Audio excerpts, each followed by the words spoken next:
vamos a continuar con el tema de herramientas para el diseño concurrente y empezamos con lo que es el diseño para la fabricación o por sus siglas en inglés DFM, Design for Manufacturing. Este es el primer paso, digamos, hacia el camino de la ingeniería concurrente. Además de la función, se tiene que diseñar también para que el producto sea fácil y económico de producir. Esto lo hemos hablado muchas veces en clase, pero no, esta parte no es nada nuevo para ustedes. Entonces, la fabricación en sí tiene un significado amplio. En sí significa partir de unas materias primas, de unos productos que ya están semi elaborados y unos componentes del mercado, y a partir de ahí construir un producto o una máquina. Y esto, pues, al fin y al cabo engloba como mínimo dos actividades principales, que es la conformación de piezas y el montaje del producto. La conformación de las piezas consiste esta parte en dar forma a las piezas y a los componentes básicos de un producto por medio de una gran diversidad de procesos. Puede ser fundición, forja, laminación, deformación, sinterizado, mecanizado, extrusión, inyección, tratamientos térmicos, recubrimientos, en fin. Y también realizar las primeras composiciones y uniones permanentes. Rebordonar, soldar puntos, al arco por ultrasonidos, encolar, para formar componentes básicos. Y la parte del montaje del producto consiste en componer el producto a partir de las piezas y componentes elementales y comprende operaciones de inserción, de referenciación, de unión, pero también operaciones de puesta a punto y ajuste, de llenado de fluidos, inicialización y comprobación del correcto funcionamiento del conjunto. Y teniendo en cuenta estos dos tipos de actividades que al final conforman la fabricación, tenemos dos métodos de la ingeniería concurrente, que es el que estamos viendo ahora, el de diseño para la fabricación, y tenemos lo que es el diseño para el montaje, con sus siglas en inglés DFA, Design for Assembly. Y bueno, cada vez es mucho más frecuente la consideración conjunta de estas dos vertientes de fabricación y muchas veces se le designa, se hace una combinación de estas dos y se le designa DFNA, que sería Design for Manufacturing and Assembly. Entonces aquí están mezclando estas dos. Y bueno, eso tiene bastante lógica porque la simplificación del montaje conlleva una fabricación de piezas más complejas o al revés, y de esa manera se tienen que establecer compromisos entre estos dos aspectos. Entonces es bastante lógico combinar los dos métodos de ingeniería concurrente. Bueno, para seguir con la parte del diseño para la fabricación, vemos aquí los diferentes procesos automatizados de manipulación y fijación. Entonces, uno de los elementos principales que ha impulsado lo que es la ingeniería concurrente ha sido pues la dificultad de automatizar la fabricación de productos y sistemas que no han sido concebidos para ese fin. Y bueno, una de esas principales dificultades en la fabricación automatizada es la manipulación de las piezas y componentes.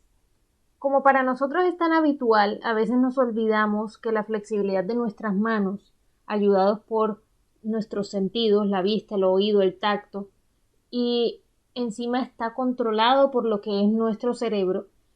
En todo ese conjunto es uno de los sistemas más perfectos para la manipulación de piezas o objetos. Fíjense que nosotros podemos manipular objetos de manera bastante delicada, bastante detallada, y podemos ubicar todos los componentes de la manera que queramos.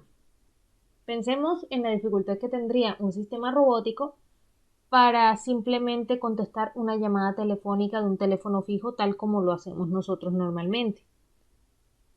Entonces pensemos, tiene que realizar la acción de descolgar el auricular, orientarlo correctamente para que esté ubicado en la oreja y en la boca, y además de todo esto pues están en continuo movimiento. Pero sabemos que este no es el caso para este tipo de acción porque simplemente se utilizan contestadores automáticos. No hay un sistema robótico que pueda realizar esta tarea de manera sencilla. También podemos pensar en la dificultad que puede tener un robot para poner azúcar en la taza de café y después mezclarla sin realizar ningún tipo de desastre, sin salpicar el café sin manchar nada y que encima tenga el nivel de o haya agregado la cantidad de azúcar deseada. Bueno, con estos ejemplos y muchísimos más podemos ver que los sistemas automatizados están aún lejos de tener las habilidades que nosotros como seres humanos tenemos sin darnos cuenta, los tenemos de manera inherente.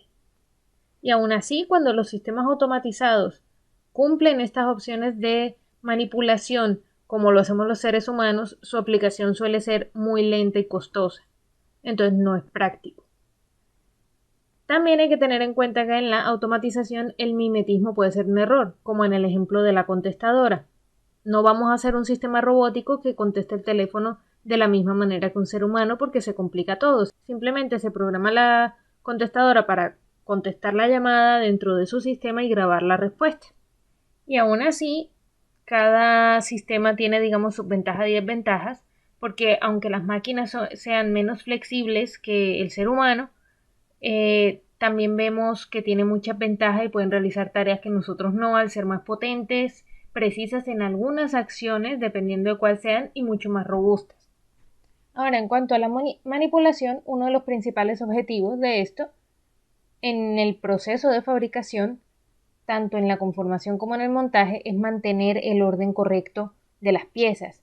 Entonces, que tengan la posición correcta y la orientación correcta, porque si ustedes han visto en cualquier línea de montaje, esto es muy, muy importante para que no haya errores en la fabricación. Si se pierde el orden dentro de la línea de ensamblaje, recuperarlo sale caro. Para piezas pequeñas fabricadas en grandes series se suelen utilizar pues dispositivos vibradores con trampas mecánicas para eliminar las orientaciones no deseadas, y en otras aplicaciones con piezas un poco más complejas o de mayor tamaño se utilizan sistemas robóticos dotados de percepción artificial, que puede ser visión, de coste pues mucho más elevado que lo que puede ser un dispositivo vibrador. Y finalmente las piezas de gran tamaño se suelen manipular manualmente con la ayuda de otros útiles. Y bueno, los principales sistemas para evitar esa pérdida de orden, de posición, de orientación en los procesos de conformación y montaje son estos que les tengo aquí listados: la fabricación en cadena, células de fabricación, paletización y sistemas de alimentación. La fabricación en cadena es importante y sirve para esto porque existe un flujo continuo de piezas que mantienen la referencia en las distintas fases del proceso.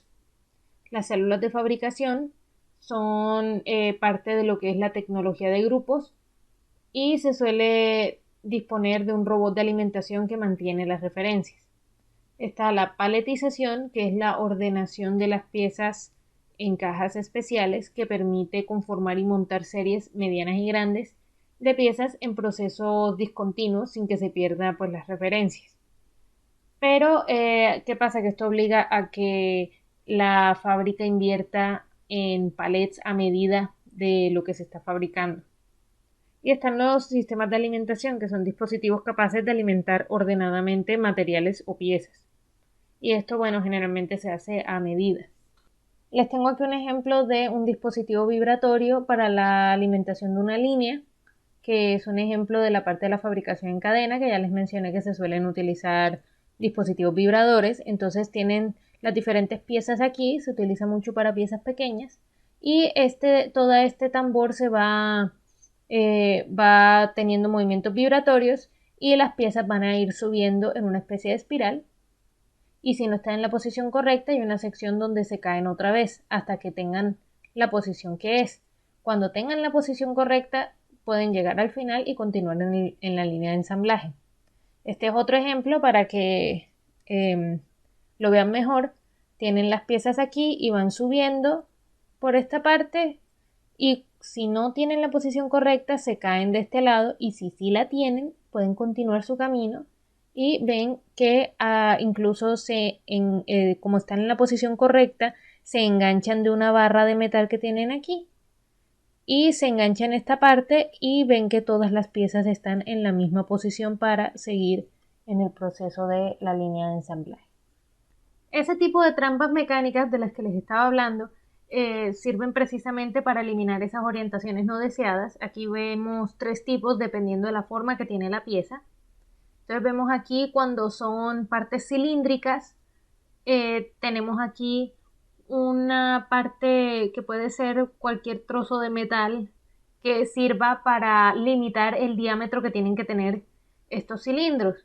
Entonces, si este cilindro estuviera de pie, por así decirlo, entonces no podría pasar por esta parte y de esa manera se desecha y vuelve a empezar su camino.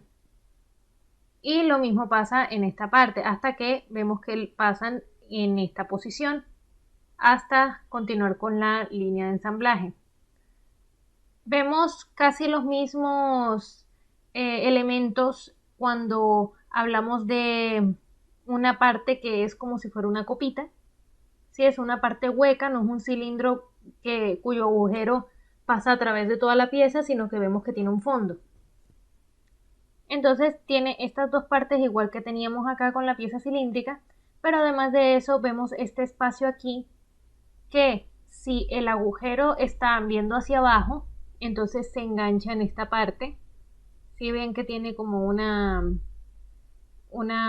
pequeño relieve aquí, esta parte de aquí está toda hueca, por lo que cuando está boca abajo se cae por esta parte, pero si está boca arriba puede pasar sin ningún problema.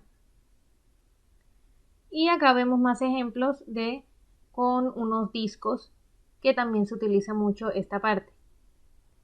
Entonces vemos que las trampas mecánicas sirven para valerse las propiedades mecánicas de esas piezas que se están clasificando para poder continuar con la línea de ensamblaje. Tenemos este ejemplo que es un dispositivo para alimentación de tornillos. En la plataforma les dejaré un video con este tipo de dispositivo trabajando, pero no van a verlo por dentro. Por dentro sería algo así. Los tornillos vienen por esta parte, tal como dice aquí, tiene un alimentador y cuando baja el destornillador. Una vez sube el destornillador hasta más allá de esto, entonces el tornillo baja y se ubica en la posición y otra vez baja el destornillador. Es una herramienta muy útil para cuando hay etapas del proceso de ensamblaje en la que todavía se necesita personal y de esa manera se le ahorra tiempo a ese personal de ensamblaje para ir poniendo los tornillos donde se debe. Tenemos también lo que es el sistema de paletización, que tal como les definía antes, sirve para mantener ordenadamente los materiales en palets, como los que podemos ver cuando se van a realizar las entregas. Pero esto es un poco más costoso o más bien no es tan automático como lo que hemos visto previamente. Bueno, el diseñador del mismo proceso de manufactura puede tener una gran influencia en los costes y en el tiempo de fabricación del producto. Y esto también repercute en la calidad de los productos.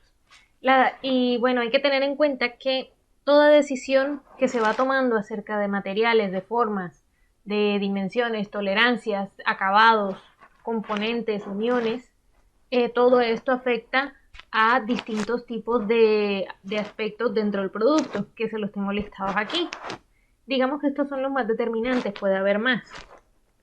Tenemos que puede afectar el tipo de proceso que se necesita, las máquinas y los útiles o diferentes instrumentos de medida que se utilizan para su fabricación, cualquier requerimiento de manipulación, transporte interior y almacenamiento, la elección entre fabricación propia o subcontratación, la posibilidad de utilizar productos semi-elaborados y los mismos procedimientos de control dentro de la manufactura.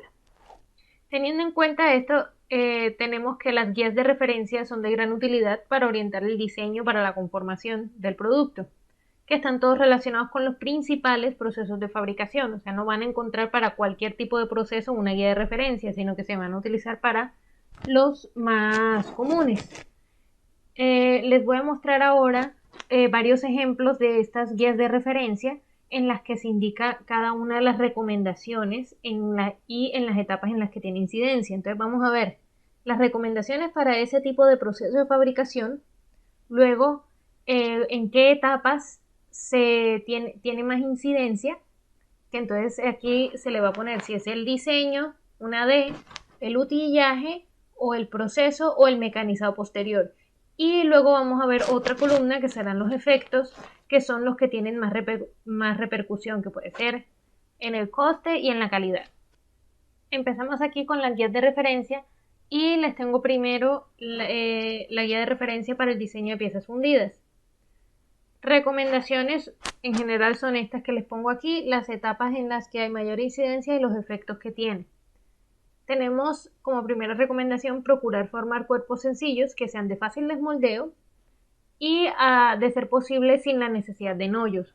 Un nollo, para el que no lo sepa, es un subcomponente de un molde y este sirve para limitar el flujo del material dentro del molde que se esté utilizando, para así crear pues la cavidad en la pieza deseada. Entonces, recomendación de ser posible sin necesidad de utilizar nollos. Vemos que esto tiene mayor incidencia en la etapa de diseño y en la etapa del utillaje. El diseño del utillaje tiene mucho que ver con cómo se crea el molde para realizar esa fundición. Y esto, dependiendo de cómo se haga, tiene un efecto en el coste total de la pieza que se está produciendo. Vemos también como recomendación prever los diferentes ángulos de desmoldeo, especialmente si hay paredes altas. Esto repercute en la etapa de diseño y tiene efectos sobre la calidad del producto final. Hay que evitar el descentrado de los nollos y paredes de distinto grosor. Y si es necesario, apoyar los nollos en 2 puntos. Vemos que esto tiene repercusión en el diseño, el utillaje y el proceso. Y tiene efectos sobre el coste y la calidad. Procurar en toda la pieza paredes aproximadamente del mismo grosor. Es decir, que las transiciones deben ser progresivas. Repercute en el diseño y en el proceso y tiene efectos en la calidad del producto. Evitar concentraciones de nervios. Vemos aquí etapas en el proceso y repercute en la calidad. Hay que facilitar el mecanizado por medio de resaltes, donde sea que deba mecanizarse, y entonces, por ende, nuestra etapa principal sería la del mecanizado posterior. Y también tenemos orientar correctamente las superficies a mecanizar en relación a las herramientas.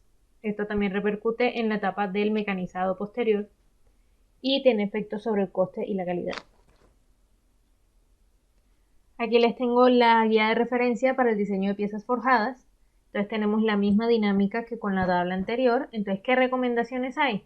Procurar formas sencillas, que sean simétricas de ser posible, eliminar rebajes que impidan la separación de la matriz, prever ángulos de desmoldeo, procurar repartir los ángulos de desmoldeo a ambos lados de la partición, evitar las superficies complejas de partición, evitar secciones excesivamente delgadas, es decir, evitar cambios abruptos de la sección que puedan tener incidencia sobre la matriz, evitar los radios de enlace y agujeros excesivamente pequeños, y orientar las superficies a mecanizar en relación con las herramientas. Y vemos aquí donde tiene mayor incidencia y qué efecto y sobre qué tiene efectos esa recomendación.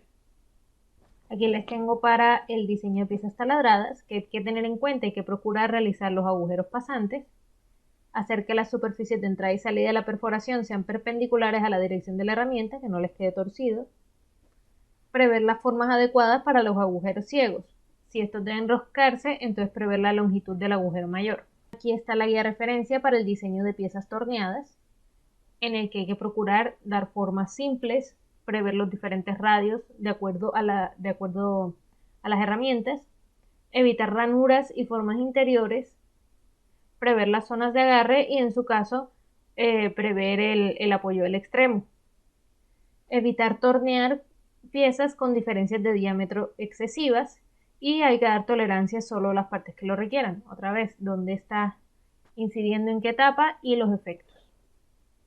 Guía de referencia para el diseño de piezas fresadas. Establecer, a ser posible, superficies de fresado planas. Evitar la multiplicidad de superficies y de orientaciones. Prever el radio de la fresa en las formas de la pieza. Seleccionar adecuadamente las superficies de fresado y prever resaltes en las partes que deban ser fresadas. Guía de referencia para el diseño de piezas rectificadas. Hay que prever sobreespesores en las zonas que deben rectificarse, prever las salidas de la herramienta y evitar limitaciones al movimiento de la muela abrasiva. Hay que evitar, si no hay razones funcionales de sentido contrario, distintas calidades de rectificado en una misma pieza y elegir las superficies a rectificar de forma que faciliten la accesibilidad de las muelas. Guía referencia para el diseño de piezas sinterizadas. Hay que evitar los redondeos y las aristas cortantes, evitar los ángulos agudos y las formas que se adelgacen. Observar estos límites que tenemos aquí: altura, anchura, espesor de la pared y diámetro del agujero. Hay que evitar tolerancias excesivamente pequeñas y evitar figuras y dentados excesivamente pequeños. Esta es la guía de referencia del diseño de chapa doblada.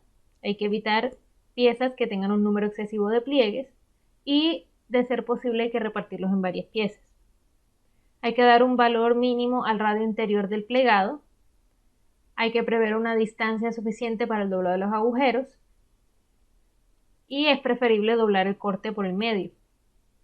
Hay que evitar cortes en diagonal en la zona de doblado y disponer de cierto hueco en las pestañas dobladas de una misma esquina. Guía de referencia para el diseño de piezas de chapa cortadas con matriz. Hay que procurar formas sencillas, evitar esquinas afiladas y limitar la longitud del corte, de ser posible. Hay que disponer las piezas en el eje de forma que se produzcan los mínimos desperdicios. Hay que evitar ángulos agudos y partes excesivamente delgadas y hay que procurar que los sucesivos cortes no dañen los anteriores. Y tenemos la guía de referencia para el diseño de conjuntos soldados. Hay que procurar que el conjunto esté formado por las mínimas piezas y los mínimos cordones de soldadura. Prever la situación de los cordones de soldadura para facilitar el acceso a las herramientas. Hay que evitar la acumulación de soldaduras en un solo punto. Hay que disponer del conjunto de forma que las tensiones de contracción sean las mínimas. Y hay que facilitar el posicionado relativo de las piezas antes de la soldadura. Entonces hay que prever los utillajes.